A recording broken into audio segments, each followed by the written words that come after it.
Welcome to My Tech Opinion, episode 22. My name is Phil Edwards and I'm in Melbourne. I'll be joined in a moment by my co-host in Perth, Shayne Johnston.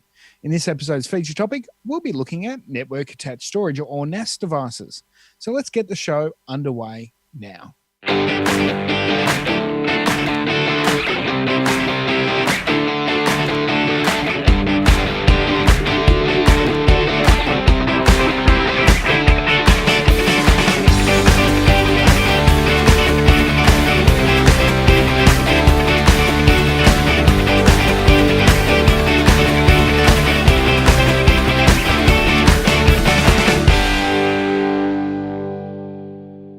Welcome to My Tech Opinion, episode 22. My name is Phil Edwards and I'm in Melbourne, as you can see on the screen if you're watching on the video, and I'm joined by my regular co-host who is in Perth, as you can see on his side of the screen, Shayne Johnston. G'day, Shayne. How are you? Hey, Phil. How you doing?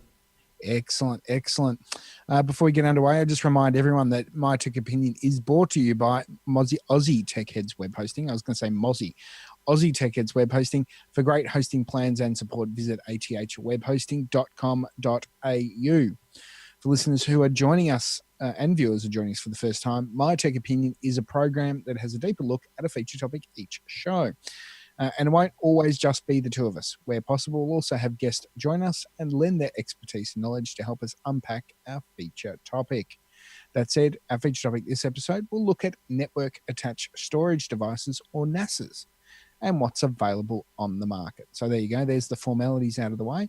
How are you going, Shayne? Last episode, you mentioned that you had a charity walk to do with your work to do, and that was today, I think, when we're recording this. How was it? Yes, it was good. I didn't actually do any of the walking. I volunteered on one of the water station things.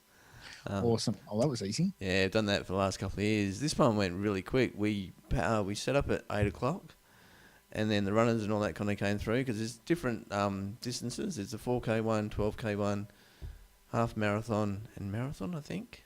Yep. Don't quote me on the marathon. And where we were catering for the 12K runners. So yeah, she set that up at 8 o'clock and we were pulled apart by 10:30. Awesome. Yeah, got out the way in. Were you on one of the early drink stations? No, like there was a group and then everyone went to the first kind of table, not realising that there was a couple of other tables around the corner, which is where I was. So, there was someone else kind of coordinating it and she's going, put them up 3 high, which is what we normally do. But every year we have like a truckload of water left over and I'm going, well, I don't think we need to go 3 high, but okay, we'll do it, see what happens. Yeah, sure enough. And okay, so 3 high is what you needed to do? No, we had heaps of water left over. Yeah, so we ended up just chucking it out. But yeah, it's only water. Oh, it's only water. You know, don't say that to the farmers in New South Wales. True. So, yeah. So, well, that's good. I'm glad that it went swimmingly, which is that the right word to use considering? What have I been up to? Let's have a look. I'm not looking to see what I've been up to because I can't remember it. I had a very urgent email come through as we go to air. That's really bad habit of mine. What have I been doing? I have been playing with computers. I've been having issues with a Windows machine that is not playing very nice. And so I reformatted it and then I had to run updates and it took 3 hours to install updates, which was just annoying me to no end. So I had to go and run and deliver that machine back, plug it in, make sure it worked, and then I'm back here recording this. So it's been one of those days. Yeah, I think it's about as exciting as it gets. So there you go. All right. So what's on the agenda on today's show? Before we get into our feature topic, first, cab off the rank, which was an interesting piece of news that came out this week, is that TPG are in, albeit early, but in merger talks with Vodafone. The Vodafone Hutchison Australia, which operate as Vodafone, because that was itself a merger of 3/Orange, whatever they call it, and Vodafone are in talks with the David Teo company, TPG, which has been the purveyor of cheap internet for many years now. do you think it will happen? And do you think it's a good idea? Will it be a merger as in a 50-50 thing, or is it a takeover? They're saying it's a merger of equals at this point. Once again, still confirmed whether it's actually happening, Yeah. but they're in talks. Okay, because I thought Well, I actually originally thought TPG was kind of one of the smaller players, and then I was surprised that they had enough cash to buy IONet. Yeah. So, well, the thing is that he's a pretty ruthless operator. And I know that they do provide a lot of wholesale services as well, but they are the second biggest broadband provider in the country in Australia at the moment. So, combined with their own operation, and then they bought IONet, of course, who bought Internode. So they gobbled up a few, and I think NetSpace was part of it, who was some, a reasonable tier operator. So yeah, it's the thing is, I think that this is they need to do it now. Yeah. And they can't do it later. And the reason why I say that is that Vodafone are moving into the NBN fixed line market as an NBN only retailer. TPG have either just started or are trialing their mobile network as a data only network to start with. But the two areas that they're both lacking in, one is TPG mobile. They're MVNO at the moment, and Vodafone are getting into the NBN market as purely to bundle more than anything, because Optus and Telstra have had massive success with bundling options of getting people across their, having all of their services with one provider. And if they let it go too long and they start to build up those parts of the business respectively, then there's going to be more crossover. Yep. And I think that they're more likely to get ACCC approval to merge now because they both sort of operate in different parts of the market. Yeah. And it would be a pretty formidable combination. They would get the Vodafone network assets as part of that and their mobile phone assets. They would get the TPG back end. They would combine them together. You would see that they would be going quite substantially after quite a bit of business market in terms of coverage and what have you. And they would have the home market pretty well wrapped up. It's very interesting. I personally, and this is just a personal opinion, I will say that right now, I just have this aversion to go anywhere near TPG. I don't know why, but I do. Really? Andy's not a big fan of TPG either. Yeah, so Andy from Geeks Interrupted. To me, look, I think that they seem to get quite good results on speed tests and, Netflix indexes and things like that, and they've got a good, cheap offering. But I am a believer of you get what you pay for. Yeah. So I've got no issue paying a bit more, providing the services there. So that's just my opinion. I could be completely wrong on that. Mm-hmm. But yeah, so look, it'll be interesting to see what happens. Yeah, we'll watch it with great interest. Watch this space. The next thing off the rank was Huawei has been banned from building or tendering for 5G mobile infrastructure rollout in Australia. The federal government has banned Chinese-owned tech giant Huawei from taking part in the rollout of 5G infrastructure over national security concerns. This is from the ABC, by the way. The government said to be interpreting rules announced last year as a disqualifying any company that was likely that was, in quotes, likely subject to extrajudicial directions from foreign government that conflict with Australian law. Huawei's Australian arm, which strenuously denies it's been controlled by Beijing, said on Twitter on Thursday that the action was extremely disappointing result for consumers. In Beijing, Chinese Foreign Ministry spokesman Li Kang said China expressed serious concern, adding that Australia should not, quote, use various excuses to artificially erect barriers.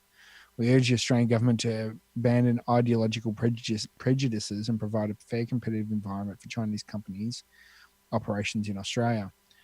Chinese law requires organisations and citizens to support, assist and cooperate with intelligence work which analysts say can make Huawei's equipment a conduit for espionage. In a joint statement, last bit I'll read, in a joint statement amid turmoil over the Liberal leadership, so this was before some changes occurred in Canberra, this is how quick it changes, acting Home Affairs Minister Scott Morrison, so now he's the Prime Minister, and Communications Minister Mitch Fifield also said vendors could not adequately protect the network from interference would be ruled out. And it's important to note that the government did not explicitly name Huawei, but the tech company confirmed on Twitter had been told by the government it would be banned. So there you go. Do you think it's a concern, the foreign actor scenario, or do you think that they put that aside to get the business? I have a feeling, and I stand to be corrected, and don't sue me if I'm wrong, but I'll sue you. Don't worry. I was under the impression that Huawei already had equipment in our 4G networks. They probably do, but I think that if there's equipment in the network already, then they possibly couldn't bid for new stuff. So look, I there's obviously a political and ideological concern. I know that in the United States that the US government have put a ban on I can't even pronounce it right. Dahua. I don't know. It's and Hikvision, which are both Dahua, I think it is. I'm just mangling the name of that. DAHUA or something. But they're known as CCTV manufacturers. Oh. And I think that they've been told that the government departments told you can't use their equipment, and departments are going around having to rip out a crap load of infrastructure. So, yeah, really, really interesting. So it'll be interesting to see what happens. I don't know. I don't know what they can do. I think that they're concerned. They're worried about what might happen rather than what's actually happening. Yeah. I mean, the other thing, and I said this in our episode when we were talking to Steve Simpson, I said, yep, we've got the concerns about the network, but they're selling that many phones. How can we be concerned about one thing that they do but not the other? You're right, and the other side of it is that you would argue on terms of end user devices that anything that carries government information, like the devices themselves, would be hardened. And I think that you would find, funnily enough, that the majority of government departments use Apple devices. Yeah. Because of the ratings that they get from the Australian Signals Directorate, and also in the US, the US Department of Defense. So, look, it'll be interesting to see if there's negotiations around to try and get that through, whether it's a blanket ban, whether it'll change, if a change of government next year makes, or next week, depending. Yeah, it depends on when they call an election. It'll be interesting to see if that stance changes or they continue that advice. So, who knows? Yep. Who knows in that? What else has been going on? The other thing that was announced this week was that the last season of The Big Bang Theory is currently underway from an entertainment perspective. Chuck Lorre, the executive producer and co-creator of The Big Bang Theory, announced this week that season 12, which I think is starting, will be the last. Excuse me. And while I think that the rumors that are coming out, and they haven't publicly said it, but the rumors coming out is that Jim Parsons has sort of made the decision he didn't want to sign on for another season. Oh, right. But Miam Bialik, who plays Amy Farrah Fowler in the show, she, I think, was quite happy for it to continue on because she was still making less than the main stars, but still making good money out of it regardless. Yeah. So, They could have always got a divorce, and Jim could have taken off, and then Oh, I know. Um, the thing is that even though it's an ensemble show, Jim Parsons is the star of the show. yeah. Galecki, Kuoko, and Parsons are the three keys. But if it had been, and I can't remember their real names, that's terrible. Simon Wolowitz, is Simon's Simon Wallace, Helberg, yeah. Simon Helberg, or Koothrappali. If they left, I think they'd probably continue the show. Yeah. So look, who knows? I think it's time, to be honest. It's still very popular. The actors are going to continue to make a lot of money from that show, because not only do they earn anywhere between $400,000 to $900,000 an episode, which some of that goes to their agents, of course. They also have a back end share of the show, so as it goes into reruns, they will continue to get a cut of that, and they will do so for many, many, many, many years. Yeah, I mean, and then Jim Parsons has got the young Sheldon thing. Yeah, which he's not only does the voice over for, but he's also a producer on the show as well. Oh, right. So he has a producing credit that would give him a bit more coin on the side. Yeah. So yeah, so look, it's they will they're saying that the Big Bang Theory could be worth, $1 to $1.5 billion after it finishes. And I think we've talked on a previous episode that that Jerry Seinfeld still makes $30 to $40 million a year off Seinfeld reruns, and that show hasn't been on air for 20 years. Yeah. So it gives you an idea. You continue to watch it quite a bit. I sort of have dropped off a little bit of recent times. You would be sad to see it go. Yeah, I mean, I could recite lines from episodes. I was a late starter. I didn't watch the first maybe 1 or 2 seasons. Yep. But then because it's been on TV that often with reruns and catch ups and all that kind of stuff, I think I've seen every episode at least 3 times. So yeah, so you know what the funny thing was that that's exactly what happened in America. In its first season, it did okay, but it was a bubble show and it was nothing special. And then they replayed the whole first series over the summer period, and people got obsessed with it. Yeah, right. And it took off, and then it, ended up being bigger than Ben-Hur. So, have you ever seen? Sorry, the unaired pilot? There is clips, I think, on YouTube of it. Yeah, with different actors. Well, yeah, so different Penny anyway. Yes, and the Penny character was completely changed, because the Penny character was really acerbic and not likable at all. And the pilot got knocked back and they changed it. And it was a different set. And they changed it, and they got picked up. So. Yeah, and I think originally Johnny Galecki was supposed to be the Sheldon character. Oh, there you go. Yeah. Interesting. But interesting. I've also heard, and I don't know if this has been the case all the way through, but they reckon that it uses a laugh track these days. I know that they've still got a live audience. I'm just wondering why they need a laugh track or an applause track. I had heard that. I know that in the last few seasons of Friends, they were not filming it in front of a live audience. So they might be doing that to keep storylines quiet. Okay.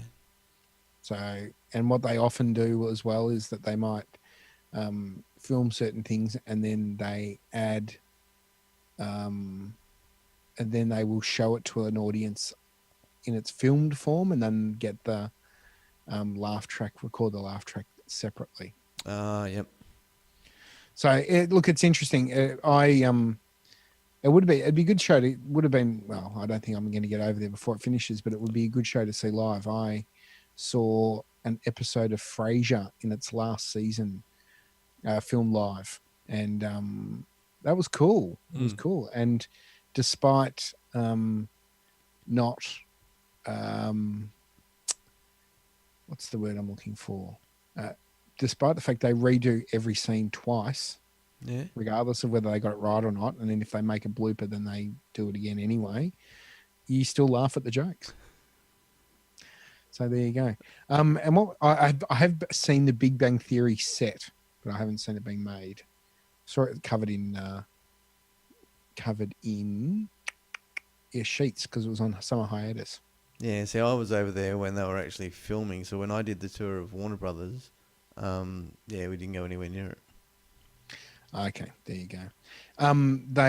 The one thing that they do record and play back to the audience is anything when they're walking up the stairs, because it's the same set. Yep. That they redress for each level that they walk up. So they film it, go back, film it, go back, film it, and then they stitch it all together. Yeah. So yes, that's quite good. So yeah, look, it'd be interesting to see how they finish off the show. I might have to catch up with it now that they're going into last season. I know that they filmed the first episode in the past week. Yep. So I saw that coming up. Couple of other things. Senator John McCain from the US died as we're recording this. It was today, aged 81. He died of brain cancer, I believe. Yeah, that's right. Which was pretty sad to hear. And John McCain, if you're in the United States, whether you liked his politics or not, he seemed to be he seemed to be very honest, to be fair.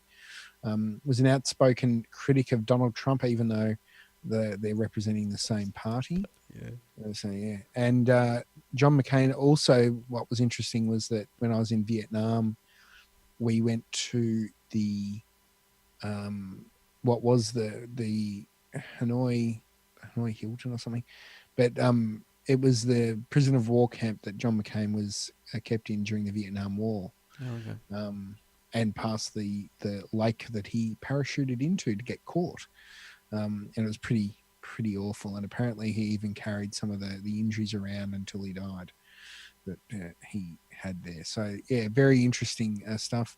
Yeah, sad to see a person who's quite influential in American politics in the last 40 years pass away. Apparently the beef that he had with Trump was because Trump said that something along the lines of he didn't consider someone who got captured a hero, and because he obviously got captured. Yeah. Trump's a prick. Anyway, we'll put it bluntly. Last two things. You've made note in the notes, Shayne. WA traffic laws suck. You can explain that. I was sitting at a set of traffic lights, and I was one car length into the intersection, which I believe you're allowed to be. Yep. And there was a whole stream of cars coming the other way, and they were kind of backed up. So there was another set of traffic lights behind me, and there was enough cars going that way that they started to kind of encroach over the intersection that I was trying to turn right at. Don't reach up too high, your hand's disappearing. So I was trying to turn right at. And by the time they'd all backed up, and then the light went orange. The light went orange. By the time I'd actually turned, it was red, and then the flash went off. So I don't know whether I'm going to get done, because what else could I do? If I'd sat there, then I would have caused a traffic jam. And if the fact that I'd actually already turned, I'm hoping that the camera didn't actually get my number plate anyway. There was no one behind you? I didn't really look. You're going to say I probably could have reversed back? No. There wasn't someone behind you that triggered it off? Nah, I'm pretty sure it was me. So, I would, if you, no. What I'm saying is that if you do happen to get sent a fine, I'd just put a request in to cancel it based on the scenario. Just say that, as per standard practice, you'd encroached into the intersection, waiting to turn through no fault of your own, and quite unanticipated that the intersection got blocked, and therefore when the light went orange, I couldn't get through, and otherwise I wouldn't have entered the intersection in the first place. No harm in trying. Yeah. But hopefully you don't get a fine in the first place to have to warrant that. No, hopefully not. But everyone I've I put it on Facebook, and everyone sort of wrote back saying, yeah, I got done the same way, all that kind of stuff. So I think what's a red light, like 3 demerit points or something? I don't know. Depends on what it is I think it depends on what it is in your area. Things are different in certain states. It's weird. Yeah. Because I think you can get a speeding fine with no demerit points. Is that right? Yeah, that happened last time. That was if you're 10 k's or under, 10 k's or less over the speed limit, it's only $100 fine and no demerit points. Yeah, we don't get that in Victoria. Oh, okay. 3 k's over to 15 is one demerit point, then over it's 2, and then if you're over 25 it's potentially loss of license or something. Oh, okay. So yeah. And then the final, well, good luck anyway with that, and hopefully it gets sorted out. And the final thing you said, Father's Day's coming up and you purchased a real gift for Father's Day in years instead of a voucher. Yes. Have you been getting stuck into your Amazon shopping? Yeah, well, what it was, because like if I was to go into a shop and with a certain kind of, type of gift, and then, I found out that Dad didn't want that, I'm not going to then go from shop to shop to shop. I'm just going to go stuff it. I'll just get you a voucher. Yep. Whereas, because I went into, because it came up on Amazon as one of the Father's Day things, I Yep. rang him and I said, "Oh, do you want one of these?" He went, "No." I'm like, "Okay." And then I thought, "Oh, well, I'll just go to a different part of the different category or whatever," and I got him something else. There you go. That's cool. And I got myself some stuff. I got some headphones. You bought more stuff. Yeah, headphones. Amazon's loving you. And I bought a belt, and I bought a watch, but it hasn't rocked up yet. Yeah, and I think probably next time the money comes through, I'm thinking about getting one of those Ring doorbells. Yes. But question, because you've looked into this, do you have to get it hardwired or can you get a battery one? Depends on which one you get. The cheapy one. So the cheapy one, I think you can do a battery.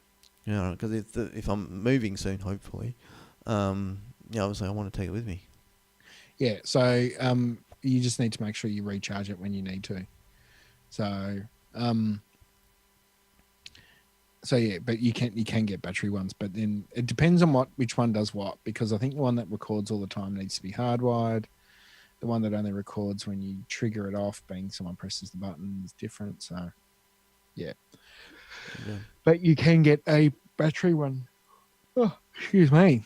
Well, that's good. I still haven't decided what I'm doing for doorbells yet.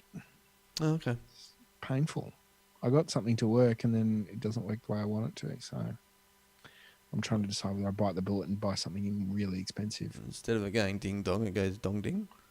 No, I want it to ring into my home PBX system. Oh, okay. So it rings phones rather than makes a noise. I know that's weird, but we'll get there. Why don't you just get a regular intercom? I think we've had this conversation. Yeah. Well, I'll keep you updated. Anyway, we're going to take a quick break and we're going to come back with our feature topic, I reckon, straight after this. Alrighty.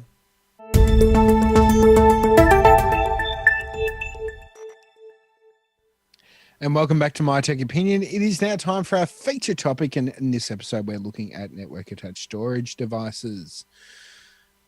That's a really broad topic, but we're going to try and unpack it a little bit and see what we can crap on about. Yep. First thing is, Shayne, do you have an NAS? I do.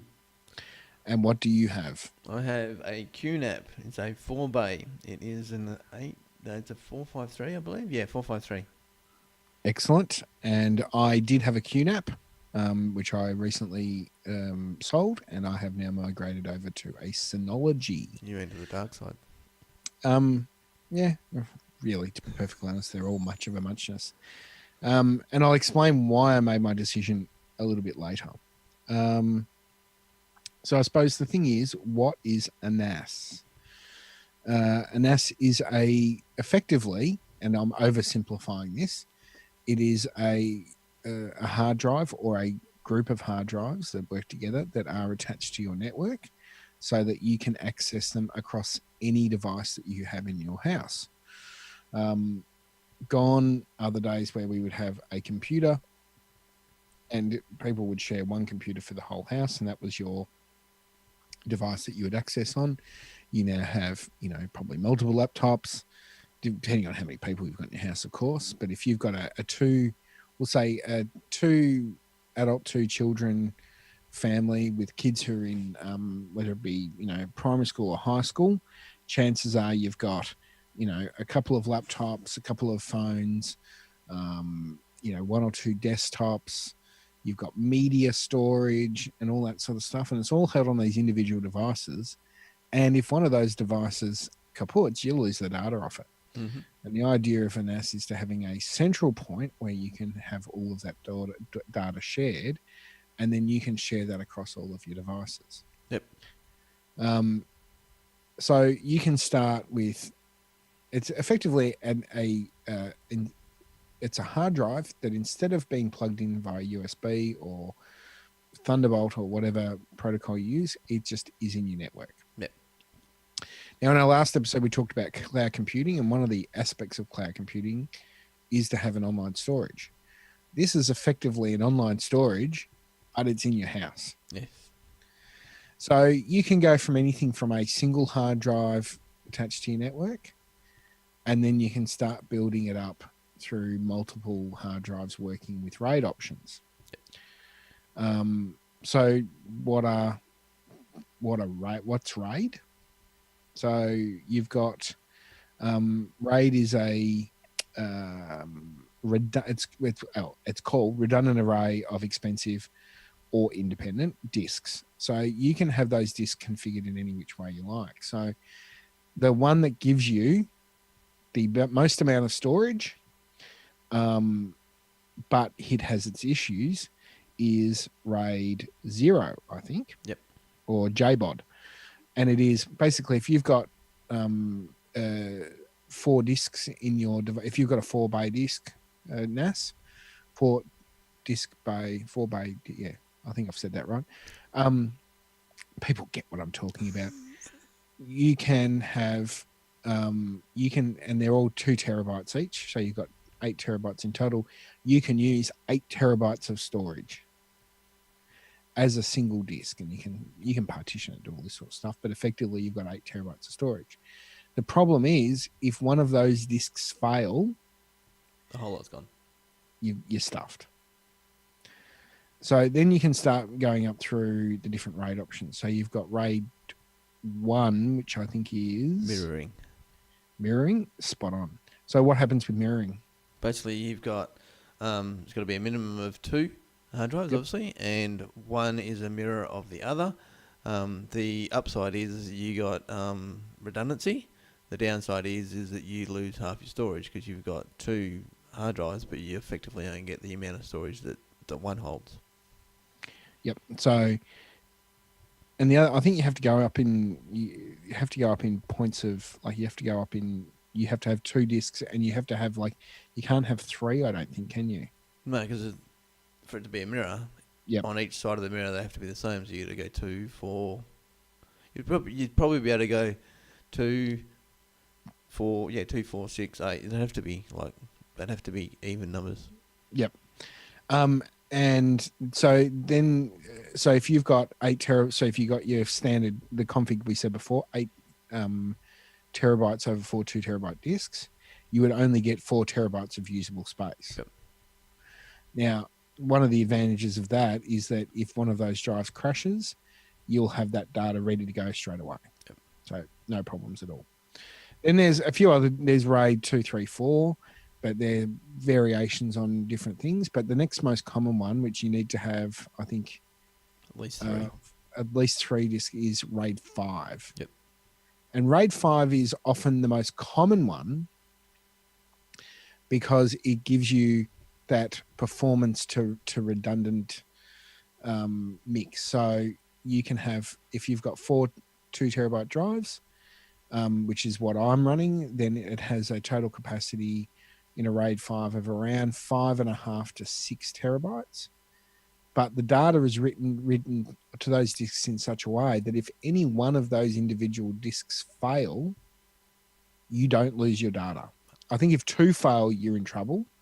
But if you in a 4 RAID bay RAID, but you can swap that in with a new disk, and it will rebuild that. You will get a performance hit, but you will get a rebuild of your data across that. So it will take some time for your NAS to do that, but it works quite well. In my old NAS, my QNAP NAS, I did have 1 drive fail, put a new one in, it worked fine. And then when I moved to my when I moved across to my new NAS, I put another drive in. So I think I've got 2 new drives out of the 4. Yep. The one thing with the RAID 5 though is that you need to use exactly the same size disk sizes across, and preferably the same model disk as well. So you need to, if you're using Seagate or using Western Digital, a Western Digital 2 terabyte is what you need to put in across them. They're relatively forgiving if you can't get the same exact model, but the capacity's got to be the same. Yep. Then there's RAID 6, which is used in enterprise. It's identical to RAID 5, but it's a bit more robust. It's because it only uses one more parity block than RAID 5. You can have 2 disk die and still have a system be operational. So similar idea, but it allows you a bit more redundancy. But you want to have a bigger RAID array for that to support it, because you need to have a bit more space there. And then the last one we'll mention is RAID 10, and there's a combination of RAID 1 and 0, and it's often denoted as RAID 1 plus 0. It combines the mirroring of RAID 1 with the striping of RAID 0. Yep. It's the RAID level that gives the best performance, but it's also costly, requiring twice as many disks as other RAID levels for a minimum of 4. This is the RAID level ideal for highly utilized database servers or servers that performing many write operations. RAID 10 can be implemented as a hardware or software, but the general consensus is many of the performance advantages are lost when you use software-based RAID 10. Yep. So there you go. So what we'll do is that there's some explanation of the different of RAID 2, 3, and 4 as well, but we'll include a link to all of those into the show notes. So if you want to look at what all the different RAID versions are, have a look at the show notes and go there. Yep. So do you use RAID 5 in your array, Shayne? I was thinking, which one do I use? It's either 5, it's 6, or it's the one that QNAP kind of just do, because QNAP's got their own proprietary one. Yes. And I was using RAID 5, but I have moved to, with the move to Synology, I initially formatted it as RAID 5, and then 24 hours later I changed my mind. So because I hadn't put any real data on it since I formatted it, I went to the Synology version, and the Synology version is a version of RAID 5 in that it has the, you're covering yourself over multiple disks. But the difference with this is that it allows you to, if you have a failed drive, you can put a bigger replacement drive in. But it still wouldn't use the whole drive. No, it does. It does. You can't put a smaller drive in, but you can put a bigger drive in. So what I would use it as an opportunity for is progressively. So I've got 8 terabytes in my NAS, so 4 2 terabyte disks. I will look at start building that up into a bigger array progressively. Okay. So I'll chuck in 4 6 terabyte drives just as you buy them. Because the thing is that your NASs cost a certain amount of money, but the hard drives cost you twice as much, depending on what sizing that you're going on there. So, interesting stuff. So in terms of your hardware and what all that means, there's various options. We've talked QNAP, which is what you use. Yep. I talk about Synology, which is what I'm currently using, but as I said, was using QNAP. And then there's various other products around there. HP Enterprise does one. It's just having a look at that at the moment. HP Enterprise have a 4-bay NAS. Netgear have one. And Promise. Who Promise? The other common one, I don't know if it's in the show notes or not, is, and I don't even know if you can get them in Australia, but there's a company called Drobo. Yeah, I think you used to, but let's have a look and see what we've got here. I haven't heard a lot. Okay. No, they do have one. So Drobo were very popular, but um, what do you call it? Synology and QNAP Synology and QNAP are really the ones that sort of are pushing that market quite a bit. Yeah, no, there are QNAP Drobos still available. They don't seem to have the same.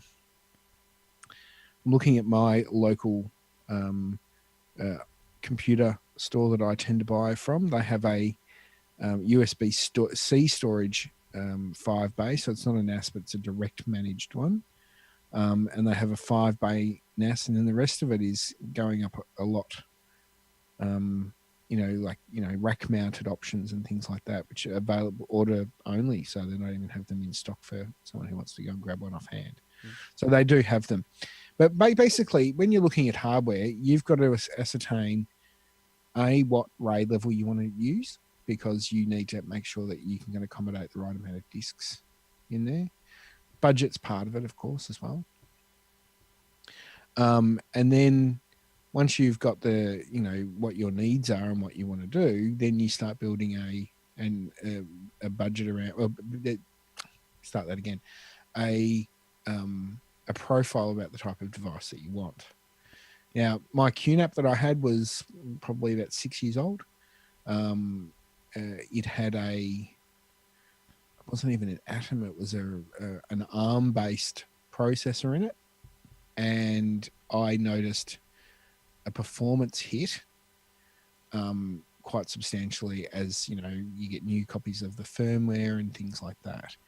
And that was the main reason why I decided to upgrade, and I upgraded to an Intel processor based, because effectively a NAS these days is a computer that holds a lot of hard drives. Yep. So if you want it purely as a storage device, then you're probably a bit more forgiving in terms of what your tools are. If you are looking at it as a server, and these things are effectively servers now, you then need to assess and do some research into what you're doing. I mean, you can even get, if we looked at the Synology units, just out of interest. So a lot of them are running, primarily Celeron processors. Yep. Come with about 1 or 2 gig of RAM. And remember that the basic unit is running effectively a Linux-based operating system with a NAS flavor to it. So I suppose we haven't sort of said why is that important, because yes, you've got a NAS, yep, and it's a storage solution, but what can you do with it from there? The one thing that I'm seeing a lot of people do with their NASs at the moment is as a media server. Mm-hmm. So not only do you have that storage capability, but you can run a Plex server on your device, and you can then serve that out to devices around your house. So you might have an iPhone, an Android phone, an Apple TV, an Android smart TV, whatever type device you have, there's usually a Plex client available, and you can stream directly to that. And the other thing is that there are, there's all these different, you might still have DivX files, or, H.265, all the different encoded video files, and the server can actually encode those on the fly for you, yeah, and deliver it in a format that your device can actually watch. Yep. And the great thing about Plex as well is that with the login tools, like there's a friend of mine I know has a quite substantial Plex server. I think he's got a NAS dedicated just to media. Yeah. And I have access to his Plex, so I can stream directly from his NAS. Yeah, you've got NBN, and it should be pretty good. Yeah, and he's got even better NBN. So he's on fiber, and he pays a fortune, but he has 250 down, 100 up. Oh, wow. So he serves a lot of data out of that. So yeah, but the great thing is that the Apple TV is quite free. I use a lot of Apple TV. It's quite a closed system, but it will encode it to whatever format I need it to encode. So question, a little bit off topic, but given that downloads or ISPs are now pretty much moving towards a no limit on downloads. Yep. And you've got all your content on demand, or most of it on demand or heading that way. Is there a real reason to actually keep media anymore? Well, it depends. It depends on what if you've got to look at what your individual uses are. So let's go through a workflow that I do, and where the NAS is quite helpful for me. So we record this show on via the internet. So my video feed goes across to you, Shayne. You record it on your end, and then you upload that into our Google Drive, Yep. Which then comes down onto my side. I get that raw file, I chop it up, edit it, and then create the podcast and create the video file that we upload to YouTube that you might be watching right now or listening to. So I can directly download that directly onto my computer. And depending on how much bandwidth you've got, you might choose to do that at, clog up your network and do that as you do. What plugin I've added onto the software of my NAS, which is available in the App Store for the NAS, is I've got a cloud sync. So I have it set up to sync with my Dropbox, Google Drive, and OneDrive accounts.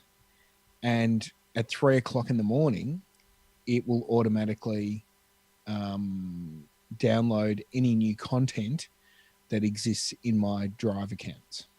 Okay. So because I'm going to be asleep at 3 o'clock in the morning and I've now got decent internet, downloading a 10, 12 gig file is quite quick. So by the time I wake up, it's all synced. And even if I look at my network usage, I can see the spike happen at 3 a.m. Yeah.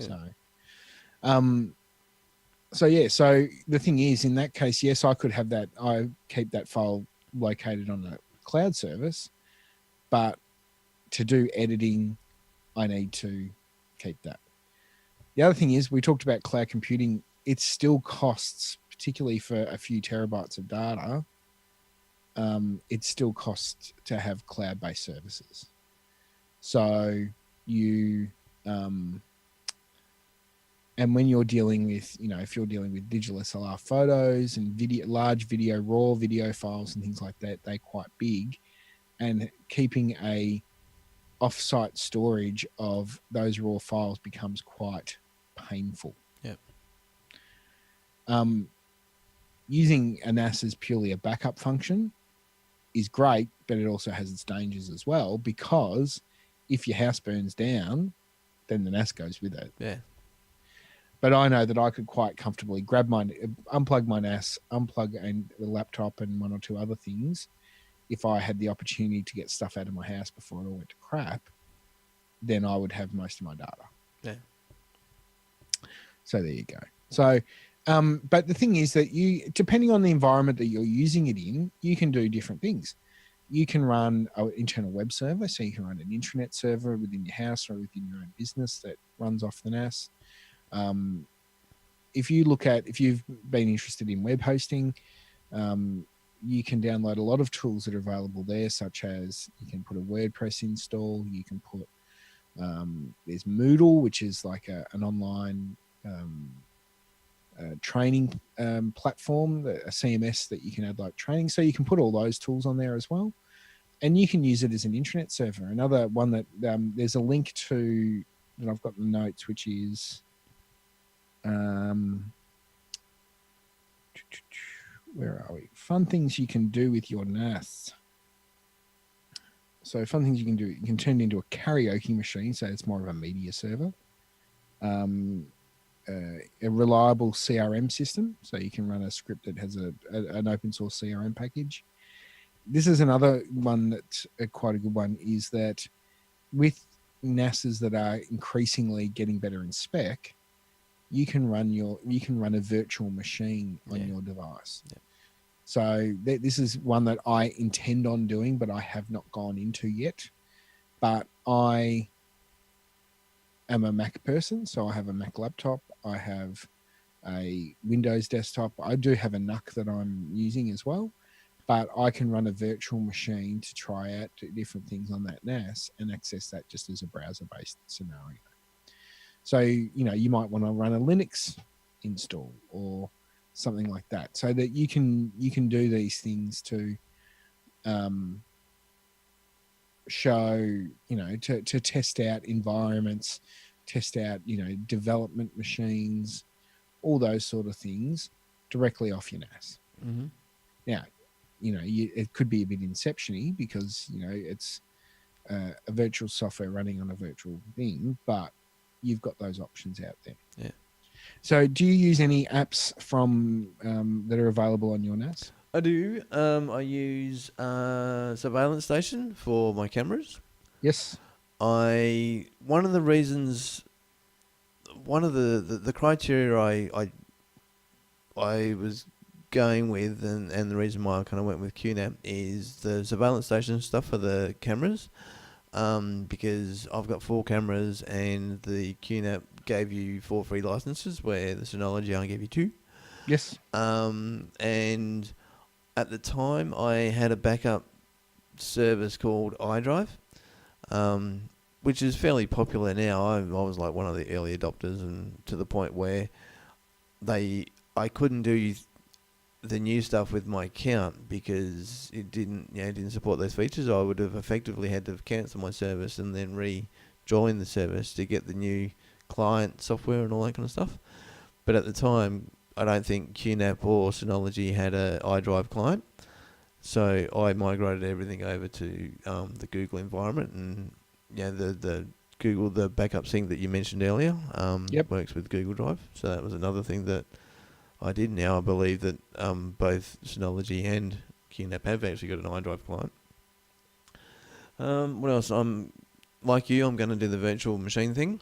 I don't know whether to do like virtual machine per se, or do the what do they call that other technology that's it's not a machine, it's kind of like an instance, but there's a special name for it. Yeah, I know what you're talking about, and I can't think of it offhand. Yeah, it'll come to me later. So I was going to do that, and I mean, mine's got HDMI connection. Mine's got a remote control with it, so I can use it as a media server if I wanted to. The other thing that I wanted was 4 network cards. So because I had my at the time, and I still do, I've got my network subnetted, and I wanted each chunk of the NAS to be kind of separated from the other parts of the network. Although I don't think I've done that properly. I mean, I can be on one subnet and still get to the NAS, but because I don't think I've partitioned the NAS properly, the NAS itself is still one NAS that everything kind of talks to. Yep. So that was about it. And I think QNAPs are generally cheaper. Yeah, and in terms of NAS hardware, there's the big 2 are QNAP and Synology, which we mentioned before. We both use those. Netgear have options. There's a brand called Thecus, Drobo. There's a heap around. I personally think that your best option these days, based on particularly if you're wanting to delve into the app world and what you can run on these things, is that I would be looking at a QNAP or a Synology. Yeah.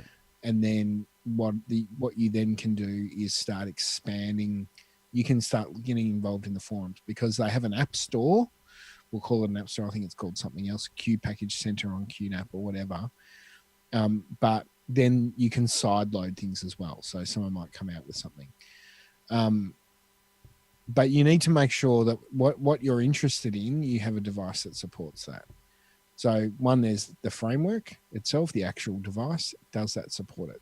Then you move on to how much storage do you need. We'll talk about hard drives in a minute. And then how long do you want it to last for, and how expandable is it? So one of the key considerations I put into this particular device is saying, well, does it have user upgradable RAM? So because what I tend to like to do, if I buy a new computer or whatever, I will buy a device that has that I'll buy it straight off the shelf, and if I know that in 2 years' time and I've got a little bit of extra coin, I can chuck another stick of RAM in it or another hard drive or whatever. I can do that then. Yep. So that's another key thing. So the NAS that I bought, and I know that, and you're probably looking at a mid-tier NAS to start looking at those little upgrade options. QNAP have had upgradable RAM on their devices at a lower price point for a lot longer, but this particular Synology device that I bought has it. So I thought, well, that's one reason to go that way as well. And the other thing to look at is, what do you want to have access to it, and what speeds do you need? So there's two parts to that. One is your network connection. A lot of lower end NASs will only have a single network port, but that could be fine for what you're doing with. You've gone the four network point unit. Yep. The other option is that, like, the device, my previous NAS and my current NAS have both got dual network points, and you can treat them in different ways. So you can do exactly what you've mentioned there, Shayne.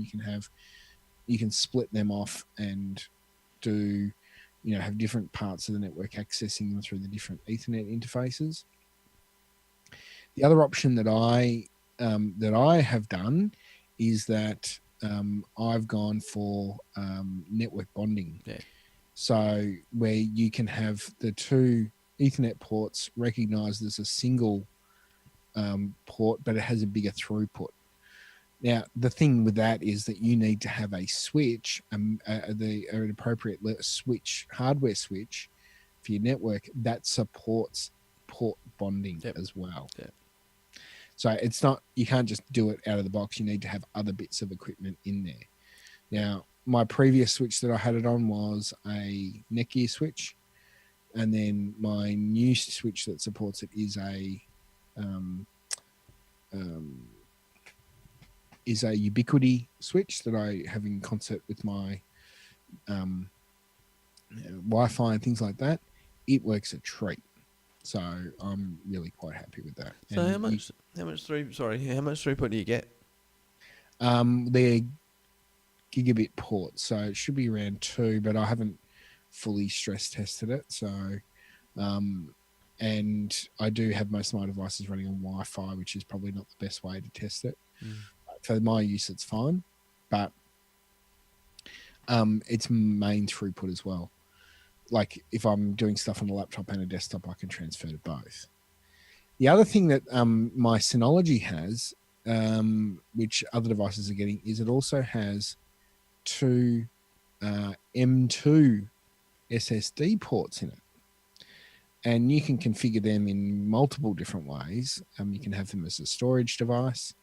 But what the Synology has, and I'm sure that the QNAP has as well, is that you can use them as caching devices.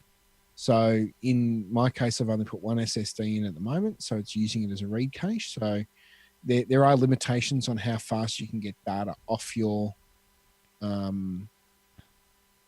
device, because the hard drive's platter spinning and things like that. So it will load information up in the cache so that when you access it, it will push it out through to you quicker. And the other side of it is the reverse. If you add in, you have to have the 2 in to do this, but the NAS can also have a second one and have a so that's a read. The first one's a read one, and it has a write one. So if you're transferring stuff off the network, it might find a bottleneck when it's writing that to your hard drive in your NAS. Well, this can cache a certain amount of content on the SSD and then just start pushing it over when the right speeds are available. Yep. So there's things like that. So the thing is, it starts to become a very expensive proposition. Yeah. So, and then the last part of the hardware discussion in terms of pre-built NASs is hard drives. Yep. Now, what you need to assess what proposed storage solution in terms of how much space you want. Does your RAID storage support upgrading that, progressively? And generally RAID 5 is no, you've got to, if you want to make it more make more space, you've got to replace all of those discs at once. Yep. The Synology version that I mentioned before will allow me to progressively do it, but it's limited to a Synology environment. But then it's choosing the hard drives. So the one thing that I've read is that a NAS hard drive is going to be your best option. Yeah. Without doubt, because they're designed to be run all the time, and they're designed to have power going onto them. The hard drives that I've read that are not a good option are the green hard drives. Yep. Because the idea is that when they're not being used, they will shut themselves down to stop using power. And that can, in a NAS environment, may not be a good option. Oh. I run standard Seagate Barracuda 2 terabyte hard disks. Never had a problem. I've got Western Digital Reds. Yep. And that's where I would start looking at moving to, in my case, as I upgrade in the future. So, but, it comes down to your cost. So Western Digital, my supplier, Western Digital Red, 2 terabytes are 112, whereas a Seagate Barracuda 2 terabytes 88. So it's not huge amounts, but it's, as I said, it starts adding up. If you go to a 4 terabyte NAS, 179, Western Digital drive 179, but you then start going to, where are we? We'll go hardcore sweet spot, 12 terabyte hard drive. So Seagate have a Iron Wolf Pro NAS hard drive, 12 terabyte, $700. Wow. That's expensive. Yeah. And if you want 4 of those, that's what, 714, $2,800. So you've got to look at your cost per gigabyte, say terabyte option. So if you go to an 8 terabyte drive, they're about $380. So still expensive, but still a lot more affordable. Yeah. So yes. Then there's another option, and that's Freenas. So Freenas is an open source NAS operating system, and you can build your own hardware. Yep. I looked into this. So do I. And I just went, I'm just going to avoid that hardcore. And what I mean by that is for my use. Yep. So the thing about FreeNAS is the operating system is fine. It's great, and it gives you a lot more flexibility. But when you're looking at an enclosure that only has, you only need 4 drives, you need to research the specs of the hardware that they recommend for it, because you want to buy a specific, if you want to go, I'm going to build a NAS, you can buy a NAS enclosure, and then you buy a hard drive for it, and you're going to buy RAM, blah, blah, blah. And it was going to cost a lot more than a prepackaged QNAP or Synology device. Yeah. Plus with Freenas, you've got to get a certain type of RAM. Yes. Yeah, I think it's called ERAM. Yeah, there is. You're right. And I looked at it and went, it's just blowing out. Yeah. However, if you want to build a giant array where you've got a case that supports, 15, 12 to 15 disks, then the price discussion changes a bit. So, you've got a bit more flexibility from that perspective. But my personal opinion, and I think you would agree with me, Shayne, is that you stick to a 4 to a 6 bay NAS. That's all you know. The other thing with Freenas I found anyway was because the file format was so different to anything that I dealt with. It's completely different to NTFS. It's just its own beast. And you've got things like, you've got the I can't think of the terminology now, but like with the normal thing, you've got you've got volumes and and all that kind of stuff. They've got different terminology and they do different things. And with a normal kind of thing you get in Windows, where the volume is a completely different thing and it's separate from any other volume you kind of create. And then you got partitions as well, which are different again. In the world of Freenas, it's just a completely different concept. Yes, How they manage all that sort of stuff. I totally agree. And the other thing is that if you're going to a pre-made NAS and you want to expand it, both Synology and QNAP have expansion units. So, for example, I've the unit that I use, you can use an expansion unit. It's $599, and you've got it. Buy drives as well on top of that. But you can turn your 4-bay NAS into a 9-bay NAS. Yep. QNAP have units as well. So the advantage of that is that they often will continue to work with other NASs within the same brand as if you decide to upgrade. Yep. So you don't need to go and buy a 10-bay NAS or something like that. Yep. You can just upgrade the main unit and go from there. That file thing that I was talking about is ZFS. Right. Yes. Yeah. So you can delve into that, and we'll include a link to the Freenas website, and you can read through on that. I personally found from I'm not a, I'm a NAS, I'm an enthusiast, but I'm not a NAS nerd, if that makes sense. But yes, it was going beyond the realms of what I wanted to do, and a consumer-based Synology type product or a QNAP type product was going to cover my needs. Yep. Oh, truly. So that covers off that. And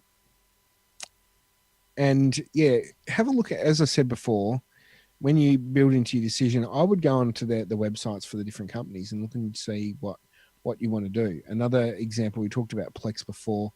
I use a device. I was using an app to download content off Usenet, and there was a tool that's on there where I could look at the indexing site. I could effectively tick a box, and through an RSS feed, my NAS would automatically read that information, download the content that I wanted, and it would be done by the time I get home. And there are even other apps. I think Sonar, SONAAR, I think it is. Not that we necessarily support. We don't support downloading illegal content, of course. No. But Sonar can. You can put in the type of programs you want, and it will automatically download new content when it becomes available for you. And the great thing is that just runs on your NAS, and it will do its thing automatically. The other thing that you can do as well in terms of functionality and things like that is you can have it running as a Internet of Things type device, as a server or as a hub. You mentioned before, Shayne, that you use it for is the surveillance system. So Synology and QNAP have a tool that you can have your IP cameras hooked into, and it will record footage off them. Yep. And go from there. And yeah, so there's these all these different options that are available that you can use to do that. In terms of how you access it, generally the NASs will have a web interface, so you can just log in via a website. They also have phone apps as well, so that you find from that perspective. So you can download that on your device connected in. And the one thing that I'm supposed to be setting up, but I have not set up for us yet, we talked about uploading a thing onto Google Drive and sending it down, is that you can set up FTP. So I can set up that as an FTP server, give Shayne a login, whether it be through a static IP or a dynamic DNS, and he can drop content directly onto my NAS that is partitioned off from the rest of the device as well. So you can share products directly to your house. You can get access into your network. You can run it as a VPN server. So the range of content that's available on the NASs are quite substantial. Yep. So you can do plenty of different things. Well, what we'll do is I'll show you my NAS where it sits in the. There we go. So there you go. So there's my little NAS sitting on the cupboard next to all my Back to the Future gear. But it's sitting there, just sits there quietly, does its little thing. And 4 bays off it goes with a hat next to it. But that's just what I do. So there you go. So there's mine. So yeah, there you go. And so there's plenty of other options that you can transfer data directly off hard drives on there. You can put data under hard drives. I mean, the options are endless, really, with exactly what you can do for these devices. Yeah, the VPN thing is another thing I use mine for. Yes. So, look, before we finish up, because we will do a summary, but is there any questions that you have or anything that you wanted to add to the discussion, Shayne? The only thing that I added to the notes were, we've gone into a little bit of detail about Freenas. I've added some links to a link that mentions some other Freenas kind of equivalents, or just other options that are also open source. There's NAS for free. There's another one that's called, let me Google that link. You got Freenas, NAS for free. You got Open Media Vault. You got OpenFiler, Rockstore, Nextenter Community Edition, Amahi, and CryptoNAS. There was another one that was popular for a while, and obviously it's fallen out of favour because it's not even the top 8 based on this webpage that I found. Yeah. But its name escapes me. I'm having things escape my memory a lot lately. That's right. Old age. But as far as questions or anything else that we need to cover, what else we got the show notes? We've done the raid stuff, things we can do with the NAS. The other thing that I noticed that I can potentially do with my NAS is, we touched on the fact that we can have web servers and you can install WordPress and all that kind of stuff. Yep. I can also install other equivalents to WordPress like Joomla, Drupal. I can install PHP. If I just want to do raw PHP programming and do web pages from scratch. I also can install a thing called Node.js, which is like a JavaScript front-end, back-end kind of programming language. I can install and run environments for Python, another programming language. So yeah. And well, you're spot on. And I suppose the summary of that is that if you want to play around with WordPress in a development environment or other CMS tool or anything that really is a Linux-based tool, so Python in particular, it gives you that environment that you can do that without having to push something out on the internet, and particularly website stuff. I mean, you can run a test development of a whole WordPress site and then package it all up and then transition that onto a live server. So you've got that opportunity to do all the things that you need to do without having to push it out into the real world. Yeah. So which is the great thing about having those server-based functions. As you particularly if you get an Intel, this is a personal opinion, but if you get an Intel-based processor in your NAS, it opens up for you to really do whatever you want with it. Yep. A lot of the QNAP NASs as well, you can plug a screen directly into it rather than using it as a headless box. So they've got remote controls and everything. I mean, you can plug it directly into a TV, and depending on the model that you've got. Yep. So the uses are endless, and it just comes down. I find that the NASs can be a bit addictive because you might start off small and then you go, I can do all this. Maybe I'll just buy a new one and expand. So, but I, you've got to make an assessment. There is a link on PCMag.com that will include that talks about the best NASs available so far this year, and you can see the different types. I mean, they've got one called a Seagate Personal Cloud Storage, which is, one that you can plug in external hard drives to. They've got the Synology DiskStation DS718, which is only 2 bay NAS. But if it's just a cloud storage solution you want, that's fine. I have a 918 Plus because that's the bigger one. But there's a heap around there. You need to, what I would say to anyone is, as we said before, do a research on what brand you think would suit your purposes. Look at how much storage that you need. And does the NAS that you think you've chosen suit what you're wanting it to do? Yep. And the short answer is that and my personal opinion is, if you buy a reasonably spec QNAP or a Synology, you can't go wrong. Yeah. That's the short version of it. Yep. But they're also not for the, like, if you want to go nuts into it, research into what you want to do. They're not like they simple setup, but they're also not for the faint of heart as well. Yeah, exactly. So, you need to understand the different RAID options, what's going to work for you, and go from there. But there are other versions. There's the Asus Tor, which I think is a brand that's mentioned on there. Promise, Drobo. So you need to look around, look at the websites, see what apps are around. They've got usually pretty good communities that support them.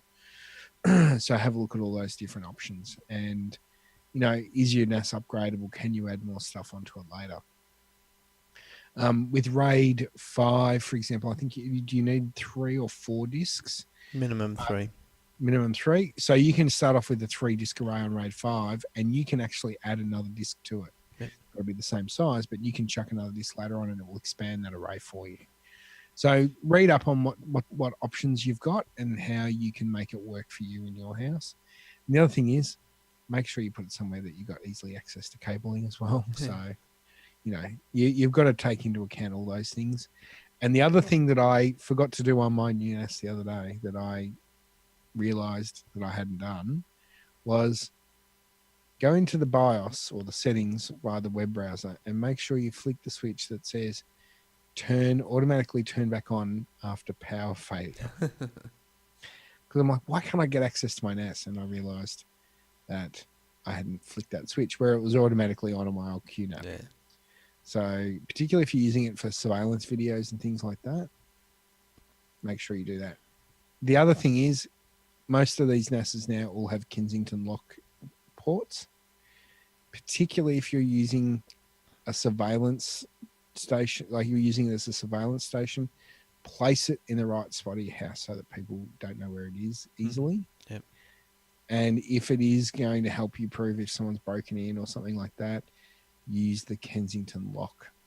Get a lock loop, because I had heard of scenarios where hard drives was like, NVRs, network video recorders, were taken when people robbed the house so that they didn't have evidence. And it doesn't also hurt, and it doesn't also hurt having a UPS as well. Yeah. So, any final thoughts? No, I think we're just about covered.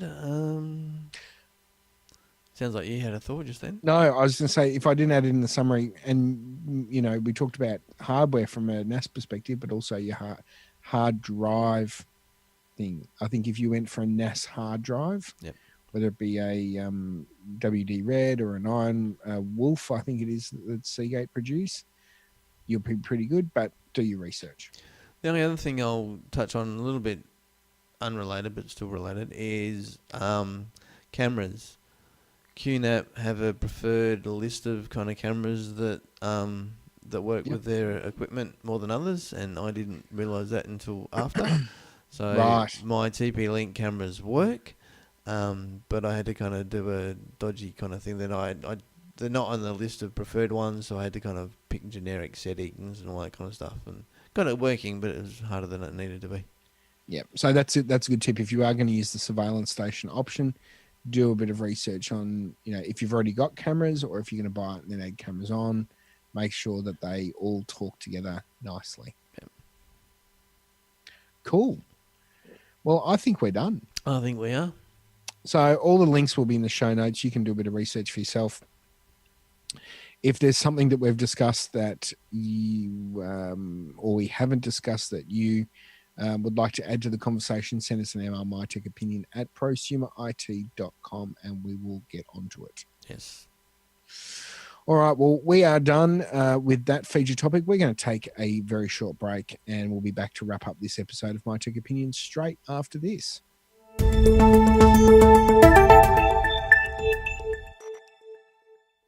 Welcome back to My Tech Opinion. It's time to wrap up the program. We have talked about network attached storage devices, or NASs, and all the bits and bobs that you can do with that. What side do you take? Shayne, you're on the QNAP. Yes, and I'm now on the Synology. I'm a turncoat. Yeah. I crap on about not moving away from iPhone, but I moved away from QNAP and gone to Synology. But really, they all do pretty well the same thing anyway. So it's all good. So if you've got any thoughts or things that you want to add to it, mytechopinion@prosumit.com is the email address, or you can leave a review or do all those sort of things for the episode if you thought it was worthwhile via the Apple Podcasts, Google Podcasts, or wherever you get a fine podcast, or ours. No, I'm joking. Yes, that's my podcast.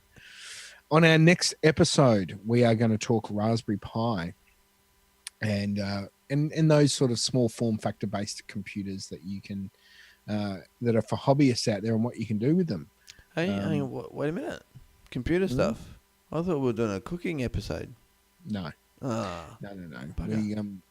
Cooking a Raspberry Pi, as in the computer thing, is probably not a good idea. No, I kind of meant the eating thing, but anyway. I know, but it won't taste very good. Lots of printed circuit boards and soldering. No, I haven't tried though.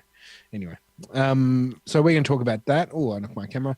If there's anything that you want to discuss on it, and or some of the things that you can do with it, we'd like to get your feedback. So send us an email, mycheckopinion@prosumit.com. I've read that email address about 20 times already. But until that episode, Shayne, thank you very much for your contribution. It was greatly appreciated. I would have floundered around like a idiot if it wasn't for your fine discussion on NASA's and the surveillance station. So thank you. That's right. I tripped over things like ZFS and that other thing that I still can't think of the name of. Oh, yeah, I know. That's all right. We all do that. NASA's can be very confusing. I will say that. There's so many options around, and all comes down to what you want to do with it. So, yep. So yeah, thank you very much. Until episode 23, thanks for being for listening or viewing our little podcast here at My Tech Opinion, and we'll see you all next time. Bye, everyone. Bye.